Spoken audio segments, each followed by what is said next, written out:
Picture this. You're at the zoo, phone out, trying to get the perfect shot of a lion, and the lion just stares, flat, unbothered, maybe even a little judgmental. Meanwhile, your dog at home will practically grin at you for showing up with a bag of takeout. So what's the deal? Why does one animal look like it wants to star in a toothpaste commercial, and the other looks like it's contractually obligated to hate you? Here's the thing, it's not that wild animals can't feel good. It's that smiling might be one of the strangest, most human-specific tricks evolution ever pulled off. And once you understand why we do it, you'll never look at a lion's blank stare, or your dog's goofy grin, the same way again. But here's where it gets strange, because it turns out, a huge amount of what looks like a wild animal being cold and expressionless is actually just us projecting a human costume onto a face that was never built to wear one. Human faces have over 40 individual muscles dedicated almost entirely to communication. Not chewing, not sensing. Communication. That's an absurd biological investment. Evolution doesn't spend that kind of muscle budget for nothing. And the fact that we did says something huge about how much our survival used to depend on other people reading our faces correctly, in real time, without us saying a word. Can be that to a wolf. A wolf's face is basically optimized for two things: detecting prey and detecting threats. Communication is a side project, handled mostly by ears, tail position, posture, and scent, not a carefully calibrated grin. So when you look at a wolf and think, why won't it smile at me? You're kind of asking why a hammer won't unlock your phone. Different tool, different job. Now, here's the part nobody talks about. The biggest myth about smile, the thing almost everyone gets backwards, is that we assume smiling equals happiness across the animal kingdom. But researchers who study facial expressions in primates have found something almost unsettling. In many species, baring the teeth is not a happy signal at all. It's a fear signal. Primatologists call it a fear grimace, a wide, teeth-exposed expression that submissive monkeys and apes make to more dominant members of their group, essentially communicating, "I am not a threat. Please don't hurt me." So if you ever see a photo online of a monkey with a huge toothy smile and the caption says something like, "He's so happy," there's a real chance that monkey is actually terrified. That's not a punchline. That's a pretty significant insight into how easily we misread other species. Because we're pattern matching everything to our own face, and our own face happens to use that exact same muscle movement for joy. Which raises an obvious question. If baring teeth can mean fear in some primates, how did it flip into meaning joy for us? This is where it gets genuinely fascinating, and where one of the more famous names in this field comes in, Charles Darwin. In 1872, Darwin published a book most people have never heard of, called The Expression of the Emotions in Man and Animals. It was one of the first serious scientific attempts to argue that human facial expressions weren't invented out of nowhere. They were inherited, repurposed leftovers from expressions our animal ancestors already had. Darwin's theory was that the human smile likely evolved from that same submissive, non-threatening bared teeth display seen in other primates. Over evolutionary time, in a highly social species that depended on cooperation to survive, that "please don't hurt me" signals slowly got rebranded into "I like you, I trust you, we're safe together." Same completely different message. That's not just a cute historical footnote, that's a full-blown identity swap encoded permanently into your face, and you had no say in it. But wait, what about animals that actually do seem to smile back at us? Because if you own a dog, you're probably already arguing with this video in your head right now. Fair. Let's talk about dogs, because dogs are the exception that proves just how weird this whole system really is. Dogs are one of the only species on Earth that seem to produce something startlingly close to an actual smile.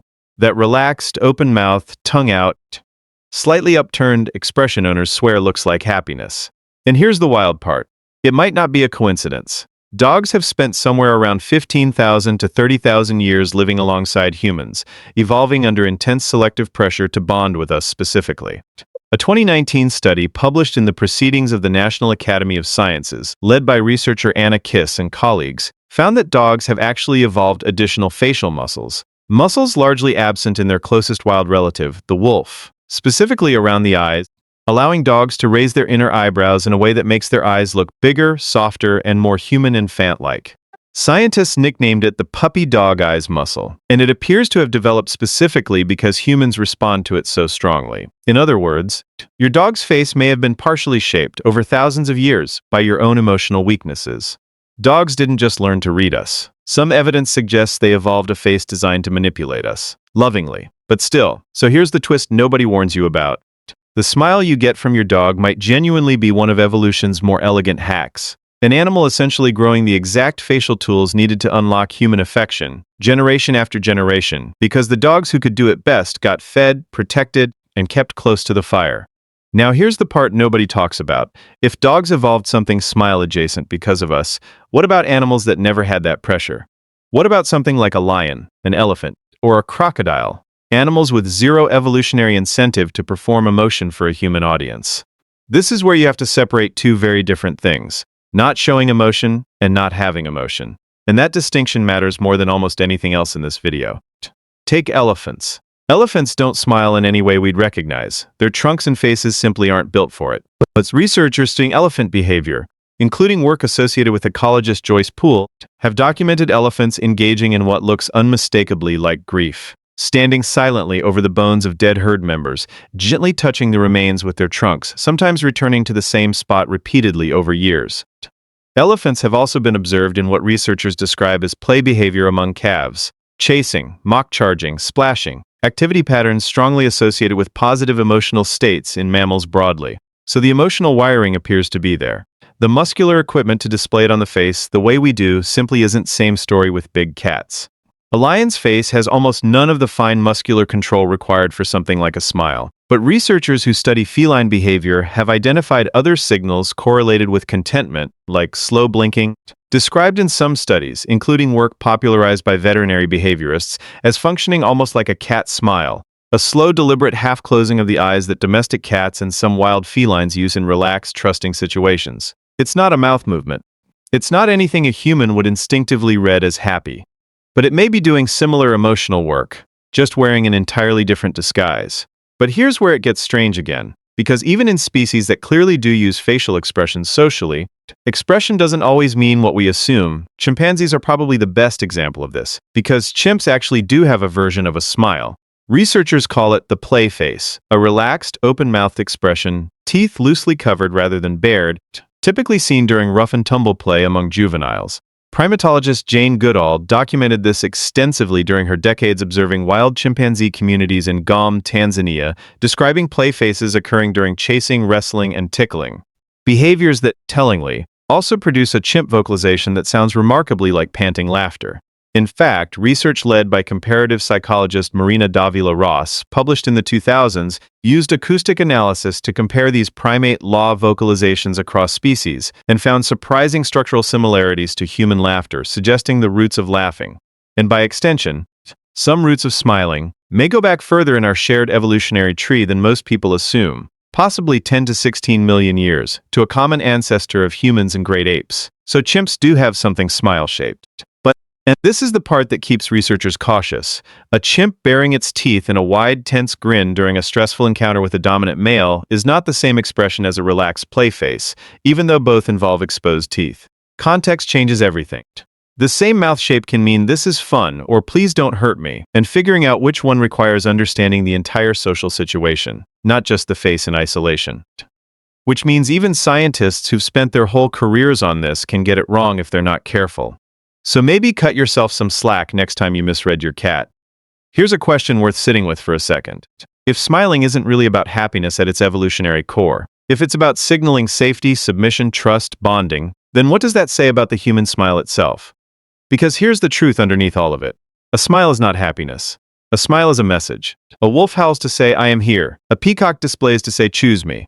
A dog softens its eyes to say, "I am safe with you and you are safe with me." And a human, an animal born into a species so dependent on cooperation that isolation could once mean death, learned, somewhere in the deep evolutionary past, to turn an ancient signal of fear into an invitation. Every smile you've ever given a stranger, every smile you've ever received from someone you love is a fossil, a leftover, an inherited gesture, thousands of generations old, quietly doing the same job it always did, telling another creature, "I am not a threat.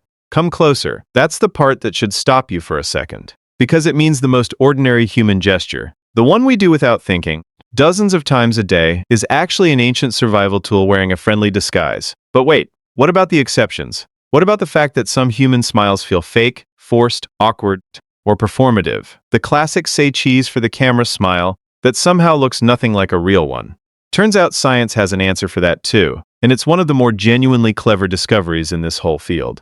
In the 1800s, a French neurologist named Guillaume Duchenne studied facial muscles by applying electrical stimulation to different points on people's faces. Yes, this was 19th century science, and yes, it was as intense as it sounds. And he discovered something crucial. Genuine smiles involve not just the mouth muscles, but also the orbicularis oculi, the muscles around the eyes, creating those characteristic crinkles. Fake, polite, or performative smiles almost always skip the eyes entirely. Researchers now call a real, involuntary, emotion-driven smile a Duchenne's smile in his honor. And the wild part is, most people can subconsciously detect the difference within a fraction of a second, even if they couldn't explain how they know.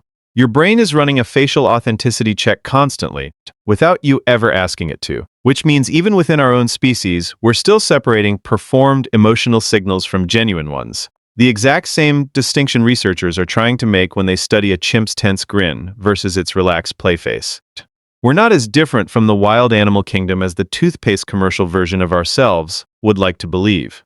We're just better at faking it. Sometimes even from ourselves. Now here's where this connects back to that lion at the zoo. The one just staring at you, unmoved by your very good camera angle. The lion isn't cold. It isn't emotionless. It isn't judging your photography skills, even though it probably should. It's simply an animal whose face never needed to say, "I trust you," to another lion in quite the way yours needs to say it to another human. Because lions didn't build 200,000 years of civilization on split-second social trust the way we did. Its emotional life is very likely real. Contentment, irritation, fear, even something like affection between pride members has been documented by field researchers observing grooming behavior and cooperative hunting bonds. It's just not written on the face because the face was never the billboard. For a lion, the billboard might be a low rumble, a flick of the tail, an ear position, a slow approach instead of a stiff one. We just happen to be a species that reads billboards written in a very specific font. And when another species writes its billboards in a completely different font, we assume there's no message at all. That's the real answer to the question in the title. Wild animals don't smile. Not because they don't feel anything worth expressing, but because the smile is a hyper-specialized human invention, retooled from an ancient fear signal, refined over millions of years of intense social living, and fine-tuned by a species that literally could not survive without split-second trust between strangers. Other animals built their own systems. Systems that work perfectly well for them. Systems we're only just beginning to learn how to read. So next time you're standing in front of an animal that won't smile back, a lion, a crocodile, a heron standing dead still in the shallows, try not to see a blank expression. Try to see a different language. One built by millions of years of survival pressure that had absolutely nothing to do with looking friendly for a camera. Let's go back to that zoo for a second. You, phone out, waiting for the lion to give you something. Some flicker of warmth, some sign it feels anything at all. And it just watches you. Steady. Unreadable. Except now you know it isn't unreadable. It's written in a language you were never taught, using a face that was never designed to perform for you in the first place. The lion was never withholding a smile. It never had one to give. What it has instead is older than smiling, older than teeth-baring, older than fear itself repackaged as friendliness, a whole separate dialect of survival, running quietly under a face that owes you nothing. Maybe the real reveal isn't that wild animals don't smile. Maybe it's that we do, and we've barely started asking why.